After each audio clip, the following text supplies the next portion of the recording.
yung tinanggalan siya ng confidential fund at sinubukan pang magkaroon ng impeachment, doon nagsalita ang ating dating Presidente Rodrigo Roa Duterte sa gikan sa masa sa kanyang programa din sa SMNI na Congress is the most corrupt institution in the whole country.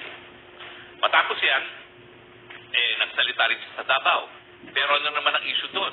Abay, ang issue doon ay yung papapasukin ng mga ICC investigators at dinadawit pa ang Inday Sara para doon sa kaso na kung ano man ang kaso na gusto nila isang bakit PRRD, natural.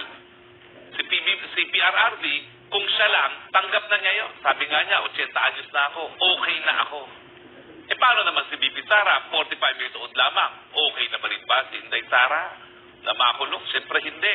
Ang Defensor Santiago, dahil ko nandito si Tita Miriam, momorahin niya mga politiko na naglalagay ng kanilang mga mukha sa mga kaban-kaban ng mga bingka na binibili naman ng pera ng taong bayan.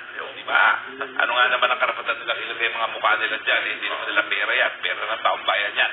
Hindi po yan galing sa politiko. Galing po yan sa kaban ng taong bayan. Para sa inyo po talaga yan. Dahil obligasyon ng Estado na kayo ay pagkaroon ng pagkain. Dahil ang pagkakaroon po ng pagkain ng isang karapatang pantao, hindi po yan biyaya na galing lamang kay Speaker. Nasasabi niya ito, attorney, dahil nung nagdaang administrasyon ni dating Pangulong Duterte, ay nagawa naman na ganyan ang magiging sistema. Ako talaga, dapat talaga magkaroon ng anti-epalo na kasama sa parusa sa mga umeepal, sa mga binibigay ng biyaya na galing sa gobyerno, permanent disqualification from public office. Kasi yan po ay isang palatandaan na sinungaling ang mga naglalagay ng mga mukha sa mga bagay-bagay na pinamumuno sa taong bayan na galing naman sa kaban ng taong bayan. Bakit sinungaling?